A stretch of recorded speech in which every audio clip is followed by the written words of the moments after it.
जीव परिक्रम का आज हम लोग सेकेंड पार्ट पढ़ेंगे ना। सेकेंड पार्ट क्या है? अमीबा में पोषण। क्या चीज है? अमीबा में पोषण। कुछ पॉइंटर रहता है ना। अच्छा पॉइंटर देगा ना, ये पेन ही पॉइंटर है। अमीबा में पोषण क्या पढ़ेंगे? अमीबा में पोषण। तो सबसे पहले ये हम लोग जानेंगे कि अमीबा क्या होता है, फिर अमीबा किस तरह से पोषण करते हैं। जैसे कि हम लोग भी जिंदा रहने के लिए क्या करते हैं? पोषण करते हैं। उसी तरह से अमीबा भी एक कुछ जीव होगा, ठीक है। तो कौन सा जीव है, कैसा जीव है? ठीक है। तो अमीबा क्या है? एक कोशिकीय जलीय जीव है। अमीबा क्या है? एक कोशिकीय जलीय जीव है। जलीय जीव कहने का मतलब जल में रहने वाले जीव है, जो जल में घुले हुए सूक्ष्म कणों को भोजन के रूप में ग्रहण करता है। जैसे कि हम लोग क्या चीज को खाते हैं पेट भरने के लिए?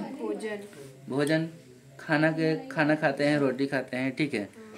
इसी तरह से अमीबा भी है एक जलीय जीव, जो कि अपने भोजन के रूप में क्या चीज को खाते हैं? सूक्ष्म कण, छोटे छोटे कण को खाते हैं, ठीक है। और उस सूक्ष्म कण कहाँ रहता है? जल में। कहाँ? जल में। अब ये देख सकते हैं आपका अमीबा का डायग्राम फिगर बनाया गया है, ठीक है।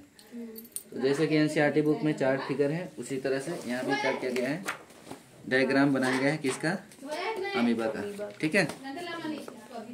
अमीबा का क्या बनाया गया है? डायग्राम। चित्र 6.5 में अमीबा में पोषण का ये फिगर बनाया गया है। तो सबसे पहले हम लोग फिगर के बारे में कुछ जानकारी प्राप्त करते हैं। ये देखिए, इसका बीच वाला भाग को हम लोग किस नाम से जानते हैं? केंद्रक। और ये केंद्रक है, और ये पूरा अमीबा का शरीर है। इसके आसपास में ये छोटा सा कण बताया गया है, जिसको खाद्य कण यानी कि खाने वाला कण है। क्या है? खाने वाला कण है, ठीक है। सेकंड में यहाँ क्या बताया जा रहा है कि यह अमीबा अपने शरीर को स्ट्रेच करता है, फैलाता है। अपने शरीर को क्या करता है? फैलाता है। ये खाद्य कण को पकड़ने के लिए क्या करता है? फैलाता है, जिसको बुक का भाषा में, विज्ञान का भाषा में क्या बोलते हैं? कुटपाद बोलेंगे या तो पदाभ। कुटपाद या तो पदाभ बोलेंगे, ठीक है। विज्ञान का भाषा में क्या बोलेंगे हम लोग? कुटपाद, ठीक है। ये कुटपाद क्या होता है? अमीबा के नजदीक में जो भी खाना आता है उसको पकड़ने के लिए वो अपना बॉडी को क्या करता है? फैलाता है, ठीक है। तीसरा जानने योग्य है, ये रिक्तिका क्या होता है? खाद्य कण तो समझ चुके हैं, रिक्तिका क्या चीज है?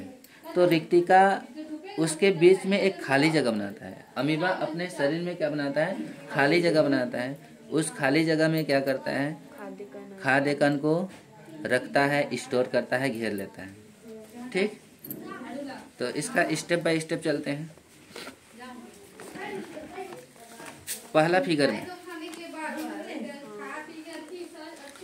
पहला फिगर में क्या बताया जा रहा था कि ये हमारा पहला फिगर, अमीबा का पहला फिगर में क्या बताया जा रहा है उसको देखिए। जब खाद्य कण अमीबा के सामने आते हैं या तो उनके समीप आते हैं। खाद्य कण किसके समीप में आ गए? अमीबा के सामने। तो अमीबा अपने कुटपाद को फैला लेता है। अमीबा क्या करता है? अपने कुटपाद को फैला लेता है। कुटपाद क्या है? अभी थोड़ा देर पहले बताया, ठीक है। समझ में आ गया? जैसे ही खाद्य कण अमीबा के सामने आएंगे तो अमीबा क्या करेगा? कुटपाद को फैला लेगा। क्या करने के लिए फैलाएंगे? खाद्य कण को घेरने के लिए, खाद्य कण को घेरने के लिए, ओके। सेकंड पॉइंट, सेकंड वाला फिगर में क्या बोला है? अमीबा कुटपाद की मदद से खाद्य कण को घेर लेता है। किसके मदद से? कुटपाद की मदद से। किसको घेर लिया? खाद्य कण को घेर लेता है और रिक्तिका में भेज देता है। उस खाद्य कण को कहाँ रखता है? रिक्तिका में। घेर कर कहाँ रखा? रिक्तिका में। थर्ड वाला फिगर में क्या बताया गया है? अमीबा रिक्तिका में एंजाइम छोड़ती है। जो अमीबा है उस रिक्तिका में क्या छोड़ती है? एंजाइम। इस फिगर में देखिए, अमीबा सी वाला में अमीबा में एक रिक्तिका बना हुआ है, इसमें क्या छोड़ता है? एंजाइम। जैसे कि हमारे शरीर में भोजन को पचाने के लिए कुछ एंजाइम निकलता है लीवर से, उसी तरह से एंजाइम छोड़ती है। एंजाइम कहाँ छोड़ती है? रिक्तिका में, जिससे जटिल पदार्थ सरल पदार्थ में टूट जाता है। जटिल पदार्थ किस में टूटेगा? सरल पदार्थ में। ठीक है। इसके बाद जो चौथा फिगर है उसमें क्या चीज बताया जा रहा है? यहाँ पर चौथा फिगर डी में क्या बताया जा रहा है? अब तो टूट गया खाना, अमीबा का खाना क्या हो गया? जटिल से सरल में टूट गया। इस प्रकार से पचा हुआ भोजन को अवशोषण कर लिया करके, ठीक है, पचा हुआ भोजन को क्या करता है? अवशोषण करता है। अवशोषण करके और अनपचा भोजन, जो अनपच भोजन रहता है, अनपचा भोजन को कोशिका झिल्ली के द्वारा बाहर निकाल दिया जाता है। इस प्रकार से अमीबा में पोषण विधि चलता है। समझ में आ गया? आ गया ना? ठीक है। नेक्स्ट आगे चले। अब चलता है नेक्स्ट टॉपिक हम लोग का, अमीबा में पोषण हो गया। मनुष्य में पोषण क्या चीज है? मनुष्य में पोषण। तो मनुष्य में पोषण कैसे होता है, हम लोग में किस तरह से पोषण होता है, ठीक है, इसके बारे में समझते हैं। जिसको मानव पाचन तंत्र, हम लोग का पोषण कहाँ होता है? पाचन तंत्र में। तो मानव पाचन तंत्र जानेंगे। तो जैसे कि एक बार डायग्राम को समझने का कोशिश करते हैं। एक बार हम लोग किसको जानेंगे? डायग्राम को। ठीक है। डायग्राम में यहाँ सबसे ऊपर, सबसे पहले हम लोग कहाँ से ग्रहण करते हैं? मुंह के द्वारा। ठीक है। मुख गुहा से ग्रहण करते हैं, इसको मुख गुहा के नाम से जानते हैं। अब मुंह में हमारे जीव भी होते हैं। क्या होते हैं? जीव, जो कि खाना को मिक्सिंग करने में, स्वेलिंग करने में, अंदर ले जाने में मदद करता है। और ये नली को किस नाम से जानते हैं? ग्रासिका। इसके बाद में खाना कहाँ जाता है? अमाशय में। कहाँ? अमाशय में। अमाशय में लगभग खाना 3 से 4 घंटा अमाशय में रहता है। वहाँ जठर रस निकलता है और जठर रस से मिक्स होके 3 घंटा के बाद में कुछ खाना पचने के बाद में कहाँ जाता है? क्षुद्रांत। क्षुद्रांत को और एक नाम से जानते हैं, ये बीच वाला पतली नली दिख रहा है, इसको क्या कहते हैं? क्षुद्रांत। क्षुद्रांत को और एक नाम से जानते हैं? छोटी आंत। किस नाम से जानते हैं? छोटी आंत। ठीक है। इसके बाद में यहाँ खाना पूरी तरह से पच जाता है। खाना क्या होता है? पूरी तरह से पच जाता है। और इसके पूरी तरह से पचने के बाद में खाना को कहाँ भेजा जाता है? बड़ी आंत में। यहाँ देखिए, परिशेषिका के थोड़ा सा यहाँ जॉइंट दिखाया गया है। यहाँ से बृहद्रांत बोलेंगे या तो बड़ी आंत में भेजा जाता है। ठीक है। और बड़ी आंत में अनपचा भोजन को भेजा गया। किसको? अनपचा भोजन। जो पचा हुआ भोजन कहाँ तक पूरा पच गया था? छोटी आंत। और छोटी आंत में जो भोजन पच जाता है उसके बाद में इसका अवशोषण पूरा शरीर में किया जाता है। और अनपचा भोजन तो हमारे शरीर में रहेंगे तो हम स्वस्थ रहेंगे क्या? नहीं ना, हम बीमार पड़ जाएंगे। 2-3 दिन के अंदर में ही क्या पड़ जाएंगे? बीमार। इसीलिए अनपचा भोजन को बाहर निष्कासन करना अति आवश्यक है। तो छोटी आंत से कहाँ भेजा गया? कौन सा आंत में? बड़ी आंत में। क्या चीज को भेजे? अनपचा भोजन को।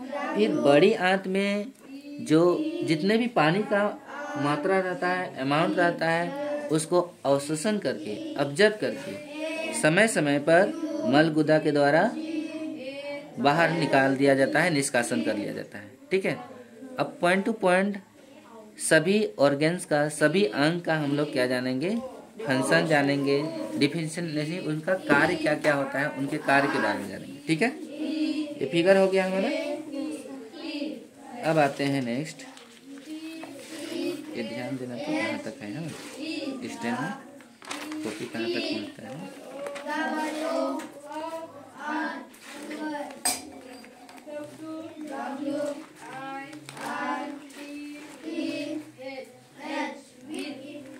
सबसे पहले आता है कि मुख गुहा। क्या आता है? मुख गुहा आता है। ठीक है। क्या आता है जी? मुख गुहा। तो मुख गुहा का क्या फंक्शन है, क्या काम करता है, हमारे शरीर में इसका क्या रोल प्ले है, ठीक है, इसका क्या भूमिका है, मुख गुहा की क्या भूमिका है। देखिए, मनुष्य तरह तरह के भोजन खाते हैं। बिल्कुल सही बात है। मनुष्य अनेक प्रकार के तरह तरह के भोजन खाते हैं और दांतों तथा जीभों की सहायता से भोजन भोजन का छोटे छोटे टुकड़ों में भोजन को छोटे छोटे टुकड़ों में तोड़ते हैं। ठीक है, भोजन को छोटे छोटे टुकड़ों में तोड़ते हैं। फिर से एक बार रिपीट करते हैं। मनुष्य तरह तरह के भोजन खाते हैं और दांतों तथा जीभों की सहायता से भोजन को छोटे छोटे टुकड़ों में तोड़ते हैं। ठीक है, तो भोजन जैसे कि हम लोग मुंह में लेते हैं, डायरेक्ट उसको अंदर तो नहीं ले जाते हैं। सबसे पहले उसको क्या करते हैं, दांतों से चबाते हैं। दांतों से चबाते हैं, दांतों और जीभों की सहायता से चबाते हैं। चबाने के बाद में उसको कहाँ भेजते हैं, ग्रासिका में। कहाँ भेजेंगे, ग्रासिका नली में भेजा जाता है। ठीक है, फिर ग्रासिका नली से होते हुए कहाँ जाएगा, ग्रासिका नली से होते हुए क्षुद्रांत नहीं, अमाशय में पहुंचेगा। कहाँ खाना पहुंचेगा, अमाशय में। आगे सुनिएगा। मनुष्य के मुंह में लाला ग्रंथि होते हैं। मनुष्य के मुख में दोनों साइड, ठीक है, ये जबड़ा होते हैं, जबड़ा के दोनों साइड क्या होते हैं, लाला ग्रंथि, जिससे लाल रस निकलती है। ये लाला ग्रंथि से क्या निकलती है, लाल रस। और लाल रस में पाए जाने वाले इमाइलेस एंजाइम, लाल रस में कौन सा एंजाइम पाए जाते हैं, इमाइलेस। लाल रस में इमाइलेस एंजाइम पाए जाते हैं। ठीक है, जैसे कि कार चलता है, बाइक चलता है, तो उसको चलाने के लिए, उसको माइलेज देने के लिए किसका आवश्यकता पड़ती है,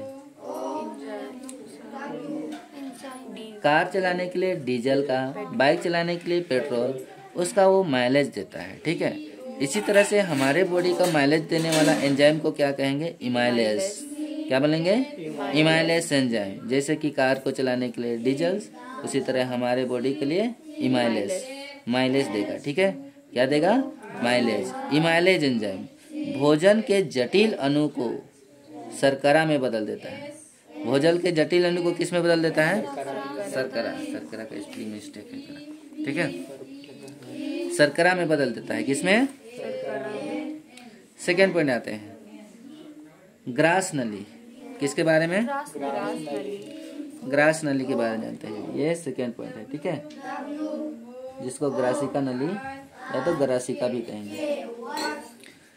यह मुंह तथा अमाशय को जोड़ने वाली एक लंबी नली है। यह मुंह तथा अमाशय को जोड़ने वाली एक लंबी नली है। ये नली देख रहे हैं, ये मुंह और अमाशय को जोड़ने वाला एक क्या है, लंबी नली है। ठीक है, इससे होकर भोजन अमाशय तक पहुंचती है और इसी से होकर भोजन कहाँ पहुंचती है, अमाशय में पहुंचती है। इसका इतना ही फंक्शन है। ठीक है, और जिस समय हम जटिल अणु को ले जाते हैं तो ग्रासिका संकुचित होती है। क्या होती है, संकुचित। ये फैलता है, एक्सपेंड करता है। ठीक है, जैसे ही हम खाना ले जाते हैं तो क्या करेगा, फैलते हुए जले। ठीक है, और अगला पॉइंट आते हैं। इसके बाद में खाना कहाँ जाके रुकेगा, अमाशय में। कहाँ, तो अमाशय क्या है, अमाशय एक बहुत बड़ी यू आकार अंग है। ठीक है, अमाशय एक बहुत बड़ी यू आकार अंग है जिसके यांत्रिक भित्ति में जठर ग्रंथि होते हैं। अमाशय एक यू आकृति का एक अंग है। अमाशय क्या है, अमाशय यू आकृति का एक अंग है। ठीक है, कैसा शेप इसका है, यू आकृति का। एक बार फिगर में हम लोग देखने का कोशिश करेंगे। ये देखिए, यू शेप का है ना इसका आकृति, तो यू आकृति का एक क्या है, अंग है। और इसके आंतरिक भित्ति में, अमाशय के आंतरिक भित्ति में कौन सा ग्रंथि पाए जाते हैं, जठर ग्रंथि होते हैं, जिसमें पाए जाने वाला एंजाइम। तो जठर ग्रंथि में पाए जाने वाला एंजाइम कौन कौन सा है, हाइड्रोक्लोरिक अम्ल, पेप्सिन और श्लेष्मा होता है। ठीक है, तो इसके अंदर में 3 प्रकार के एंजाइम पाए जाते हैं। किसमें, जठर ग्रंथि में। एक हाइड्रोक्लोरिक अम्ल जिसको HCl के नाम से भी जान सकते हो, एक पेप्सिन और तीसरा श्लेष्मा। अब तीनों का अलग अलग फंक्शन है। पहले हाइड्रोक्लोरिक अम्ल का फंक्शन जानते हैं। हाइड्रोक्लोरिक अम्ल भोजन को अम्लीय बना देता है। जितना भी हम लोग खाना खाते हैं, खाना जाके वहाँ कुछ समय के लिए रुकता है, वहाँ सभी खाना कैसा हो जाता है? अम्लीय, खट्टा हो जाता है। याद करिए, कभी कभी ऐसा होता है कि पार्टी में कभी बहुत लेट से खाना खाए, ज़्यादा खाना खाए, तो खाना प्रॉपर पच नहीं पाता है, जिसके कारण से हमें ढकार आती है। ढकार आती है ना, तो उस ढकार का स्मेलिंग कैसा होता है? एसिडिक, खट्टा होता है ना। तो यही रीज़न है कि जो अमाशय है वो हाइड्रोक्लोरिक अम्ल छोड़ती है। क्या छोड़ती है? हाइड्रोक्लोरिक अम्ल, जिसके कारण से पूरा खाना क्या हो जाती है? अम्लीय। ठीक है। सेकेंड हम लोग जानते हैं पेप्सिन एंजाइम का क्या फंक्शन है, क्या काम है। ठीक है। तो पेप्सिन प्रोटीन का पाचन करता है। पेप्सिन किसका पाचन करता है? प्रोटीन। और ये प्रोटीन हम लोग को कहाँ से मिलता है? जो दाल हम लोग खाते हैं, ठीक है, दाल वगैरह सब खाते हैं, उसमें से हम लोग को क्या प्राप्त होता है? प्रोटीन, जिसका पाचन, डाइजेशन कौन करता है? पेप्सिन। कौन सा एंजाइम करेगा? पेप्सिन। तीसरा क्या है? श्लेष्मा। क्या है? म्यूकस। ठीक है। ये श्लेष्मा कहाँ होती है? ये श्लेष्मा एंजाइम का क्या काम है? अमाशय की आंतरिक भित्ति को, श्लेष्मा अमाशय की आंतरिक भित्ति को अम्ल से रक्षा प्रदान करता है, रक्षा प्रदान करती है। ठीक है, अम्ल से रक्षा प्रदान करती है। तो जो हमारे अमाशय की आंतरिक भित्ति है, उससे कौन सा रस निकलता है? कौन सा एंजाइम निकलता है? हाइड्रोक्लोरिक अम्ल। और ये तो एसिड है। एसिड शरीर को क्या कर सकता है? जला सकता है। तो उससे क्या करता है? रक्षा प्रदान, सुरक्षा प्रदान करता है श्लेष्मा। ठीक है। इसके बाद में खाना कहाँ जाएगा? अमाशय के बाद में कहाँ आएगा खाना? अमाशय के बाद में खाना कहाँ पहुँचता है? छोटी आंत। छोटी आंत को किस नाम से जानेंगे? क्षुद्रांत। किस नाम से? क्षुद्रांत के नाम से भी जानेंगे। ठीक है। अब क्षुद्रांत का क्या क्या फंक्शन है, इसका जानते हैं। छोटी आंत आहार नाल की सबसे लंबा भाग होता है। छोटी आंत क्या होता है? आहार नाल का सबसे लंबा भाग है या तो होता है। ठीक है, जिसमें भोजन का संपूर्ण पाचन हो जाता है। जिसमें भोजन का संपूर्ण पाचन हो जाता है। ठीक है। छोटी आंत क्या है? आहार नाल का सबसे लंबी नली है, तो आहार नाल है बोल सकते हैं। ठीक है। जिसमें भोजन का संपूर्ण पाचन हो जाता है, कंप्लीट पाचन यही होता है। ठीक है। और आगे सुनिएगा, इसमें यकृत से आने वाले पित्तरस छोटी आंत में कहाँ से एंजाइम आता है? यकृत से, यानी कि कलेजी से। ठीक है। कहाँ से आता है? यकृत से। और यकृत से क्या आता है जी? एंजाइम। कौन सा? पित्तरस। यकृत से क्या आता है? पित्तरस भोजन को क्षारीय बना देता है। क्या बनाता है? क्षारीय। अभी हम लोग इससे पहले कौन सा अंग पढ़े थे? अमाशय। अमाशय में पूरा भोजन क्या हो गया था? अम्लीय। कैसा बना था? अम्लीय। और उस भोजन को छोटी आंत में क्या बनाता है? क्षारीय। क्षारीय बनाता है कौन? यकृत से आने वाले पित्तरस, जिसके कारण अग्नाशयिक रस में पाए जाने वाले ट्रेप्सिन एंजाइम प्रोटीन का पाचन करता है। ये क्षारीय हो जाएगा, और क्षारीय होगा तो अग्नाशय से, कहाँ से? अग्नाशय। ये आपका क्या है? अग्नाशय। अग्नाशय से, जिसके कारण अग्नाशय से निकलने वाले अग्नाशयिक रस में पाए जाने वाला ट्रेप्सिन एंजाइम, कौन सा एंजाइम? ट्रेप्सिन, प्रोटीन का पाचन करता है। और लाइपेज एंजाइम वसा का पाचन करता है। ट्रिप्सिन प्रोटीन का, लाइपेज वसा का। ठीक है। नेक्स्ट इसका और पॉइंट आता है छोटी आंत। छोटी आंत क्या लिखा है जी? भित्ति है। छोटी आंत भित्ति से निकलने वाला रस प्रोटीन को अमीनो अम्ल में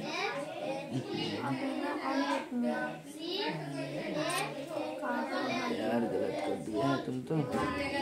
देखो, छोटी आंत के आंतरिक भित्ति से, ठीक है, छोटी आंत के आंतरिक भित्ति से निकलने वाला रस प्रोटीन को किस में बदलता है? अमीनो अम्ल में। किसमें? अमीनो अम्ल में। जबकि कार्बोहाइड्रेट को ग्लूकोज में, और तीसरा वसा को वसीय अम्ल में बदल देता है। छोटी आंत के भी आंतरिक भित्ति है, उसका अंदर का सबसे सरफेस, जैसे कि ये हो गया हमारे छोटी आंत, तो इसको अगर खोलते हैं इस तरह से तो ये क्या है? आंतरिक भित्ति है। तो छोटी आंत के आंतरिक भित्ति से, छोटी आंत के भित्ति से निकलने वाले रस, कौन सा रस निकलेगा? आंत रस। कौन सा रस? आंत रस। ये प्रोटीन को अमीनो अम्ल में तथा कार्बोहाइड्रेट को ग्लूकोज में और वसा को वसीय अम्ल में बदल देता है। ठीक है। इसके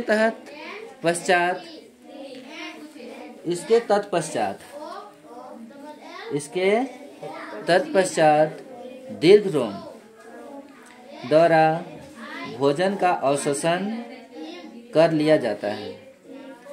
जैसे ही ये बदल जाएगा, इसके तत्पश्चात दीर्घरोम, छोटी आंत के अंदर में एक दीर्घरोम होता है। ये दीर्घरोम क्या है? अंगुली जैसा संरचना होता है। दीर्घरोम क्या होता है? अंगुली जैसी संरचना। ये कहाँ होती है? छोटी आंत के आंतरिक भित्ति में। कहाँ? छोटी आंत के आंतरिक भित्ति में। जैसे कि ये छोटी आंत है, इसको हम खोल देते हैं तो इसके आंतरिक भित्ति में क्या होगी? अंगुली जैसा संरचना दिखाई देगा, जिसको क्या कहेंगे? दीर्घरोम। और दीर्घरोम क्या करता है? भोजन को अवशोषण कर लिया जाता है। पचा हुआ भोजन को क्या करेगा? अवशोषण कर लेगा। समझ में आ गया?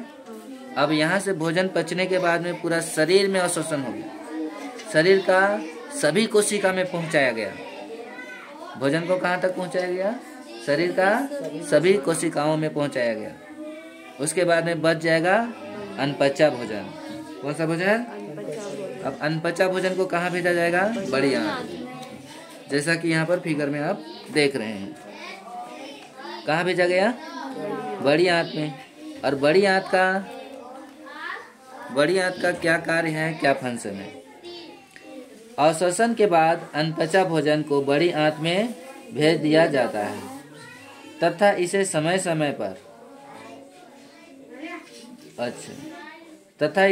समय पर मलगुदा द्वारा निष्कासित कर दिया जाता है।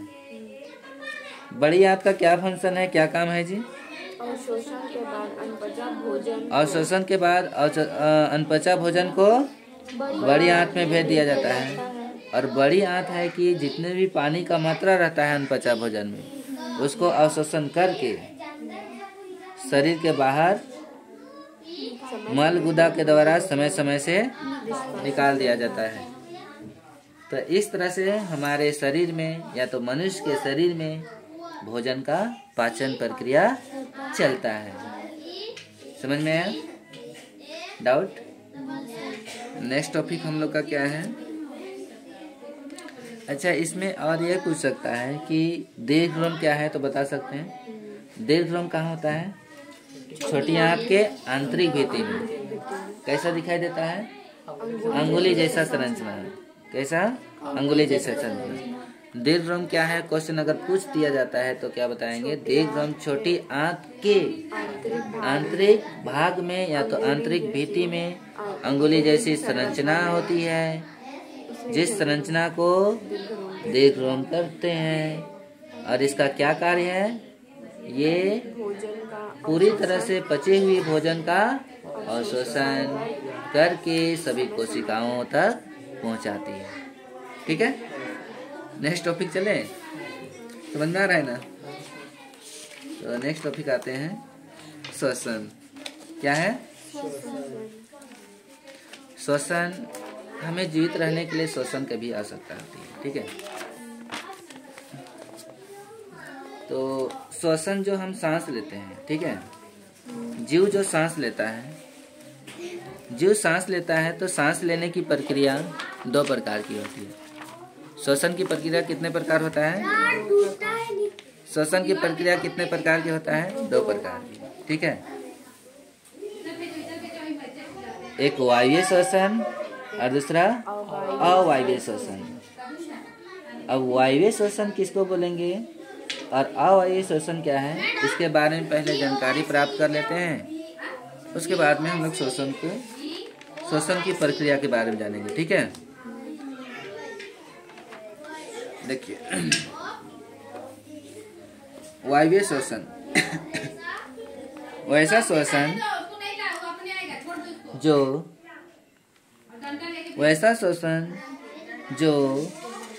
ऑक्सीजन की उपस्थिति में होता है उसे वायवीय श्वसन कहते हैं।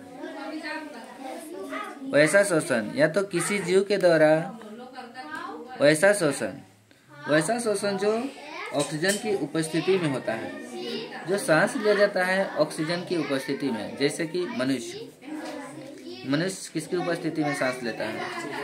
ऑक्सीजन की उपस्थिति में, ठीक है। वैसा श्वसन जो ऑक्सीजन की उपस्थिति में होता है, सांस लिया जाता है, उसे वायवीय श्वसन कहते हैं। और अवायवीय श्वसन वैसा श्वसन जो ऑक्सीजन की उपस्थिति में अनुपस्थिति में सांस लिया जाता है। ऑक्सीजन की अनुपस्थिति मतलब वहाँ ऑक्सीजन नहीं भी रहेगा तो सांस लिया जा सकता है। अब बोलोगे कि ऑक्सीजन नहीं रहेगा तो सांस क्या चीज़ को लेंगे सर? कोई ऐसे छोटे सूक्ष्म जीव होते हैं जो कि ऑक्सीजन नहीं भी रहता है तो उसका सांस की प्रक्रिया चलते रहती है, ठीक है। तो ये जीवाणु के द्वारा होता है। किसके द्वारा? जीवाणु।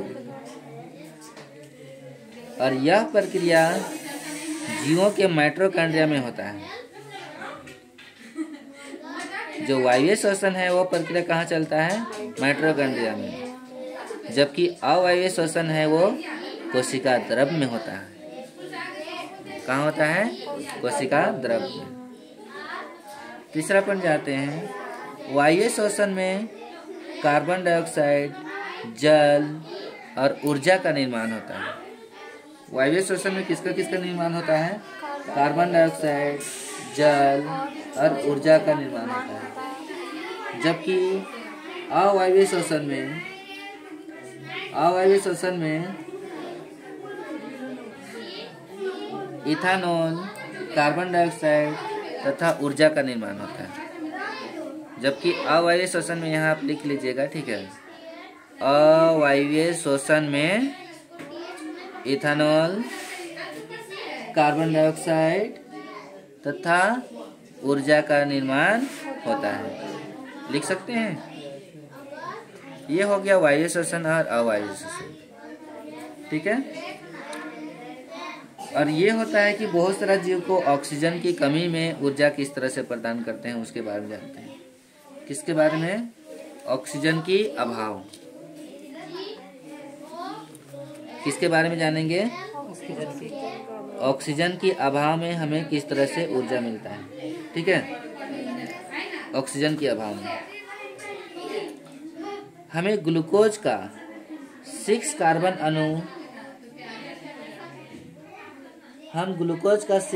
अणु को क्या यहाँ खाली छोड़ दिया है? ग्लूकोज का 6 कार्बन अणु को कोशिका में प्राप्त होती है। हमें ग्लूकोज का 6 कार्बन अणु कोशिका में प्राप्त होती है। जो हम लोग को खाना खाते हैं तो खाना पूरी तरह से पचती है कहाँ जी? छोटी आंत में।